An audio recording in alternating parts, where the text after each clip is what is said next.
You know, I come from a party that is like a movement.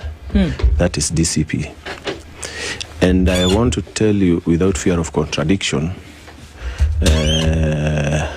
we will change this nation. This weekend, we are receiving several members of parliament as from today. And I know most of Kenyans, most of our followers here and out there are eagerly awaiting the Rigathi Gachagua presidency. What I want to say is that we are reshaping this nation. And as far as I know, there are many people in government, even today, who want to join this movement. It's only that they are afraid that they will be maybe intimidated. There are governors who are afraid that they will be, there are files out there hidden somewhere that will be maybe brought to, or this year will be used to chase them. But I can tell you, watch this space. We are reshaping this nation. Well, you mentioned something very interesting, that we are reshaping this nation, and indeed we should as Kenyans. It is the right time, it is only fair. However, something a bit controversial that people are waiting for regarding his presidency is an impeached person, and according to our constitution, once a person is impeached, they cannot, under any circumstance, become a president of this nation. How do you respond to that? My party leader, Rigathi Gachagua, went through legislative, which is parliament, which is National Assembly and Senate, and they indeed impeached him. But Constitution is very clear. He must exhaust all avenues, and that's why he's in court. So until that decision, that Parliament and Senate decision is upheld by judiciary, he can contest any seat. Yeah. I mean, we had Uhuru Kenyatta and William Ruto in 2013. They were not even in Kenya. They were in a place called, they were taken in a place called The Hague, yeah.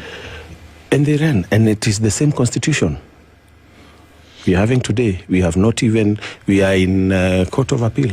We have not yet even reached to Supreme Court. And I tend to believe that we will not even reach there. Support Uhuru's project. So what would be the next move? Because you look at the Azimio coalition where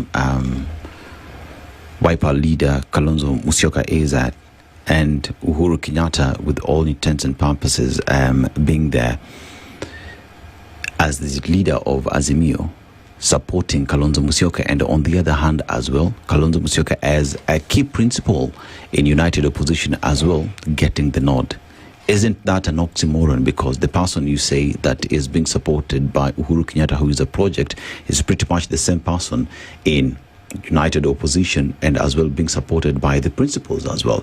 At that point then, will you not just be against supporting Uhuru's project, or how do you deal with that question when asked? I think Uhuru Kenyatta is like any other Kenyan. He has a vote. He will vote for his preferred presidential candidate. And Uhuru is a Jubilee party leader. He has his own candidate, Matiang'i. And I don't know why people are seeing him as a person who is pushing the opposition agenda. He's not. And maybe the government, the people who are in this government, are in one way or the other tainting his image by saying that he's funding the opposition. They are even saying that he is the one financing Linda Mwananchi, Akina Sifuna, and Kalonzo Musyoka. No. If he's financing those people, Why is he not financing Matiang'i? Why didn't he finance his candidate in All Kalau? And they had a candidate who got less than 200 votes in All Kalau. I think always, to me, Uhuru maybe is not interested in politics because But of he's the chairman of Azimio. yeah, He's the one and the party he said he was to hand over. He was even to hand over the Jubilee party leadership. But when Sabina Chege and Kanini Kega were sent by William Ruto to snatch the party, he said, no, let me first make my house in order. So that's when he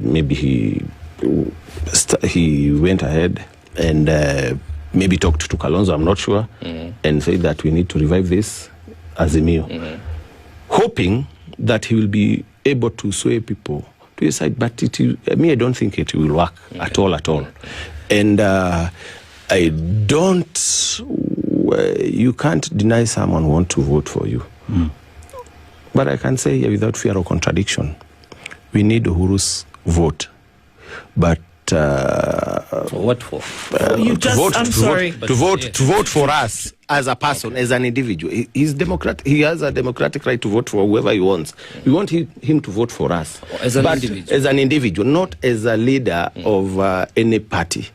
But, so you need Uhuru to vote for you just like any other Kenyan. He has a right to vote. Essentially, is what you're saying. He has even a madman will vote. All right, but so we are interested in even Ruto. If Ruto can vote for us, better for us. Stanley, so in terms of his political sphere or movement, you're not really interested in that, is what you're saying. But that as a Kenyan who has a right to vote, you would be interested in getting his vote. Yes. I'm going to go back to what I asked before.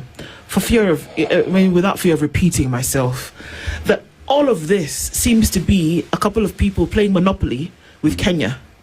That people are rolling the die, casting the dice, and then hoping it will land on property that you can pay for.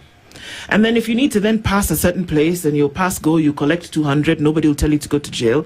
It just seems as though people are divvying up the spoils without realizing that the people of the country, 55 million, and maybe remove a few for the people who are playing this game, without realizing that people are actually looking for an opportunity to be part of progression of a country from one place to another.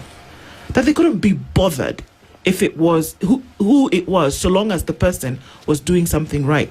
How do you dissuade people from imagining that you are only there for political expediency or personal expediency? How do you dissuade people from doing that? What would you do? Because I'm telling you now that there is an alarming percentage of mistrust towards distrust by the Kenyan people. Not just in the current administration, but in people who've been in the political space for a very long period of time. And Kenyans are saying, for goodness sake, for once, can we just get things right?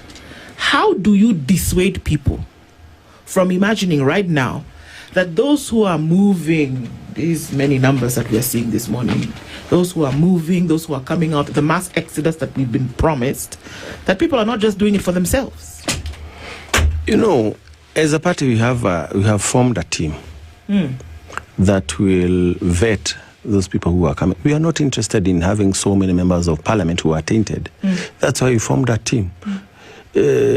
I've not heard of any other party, even there before, forming a team to vet people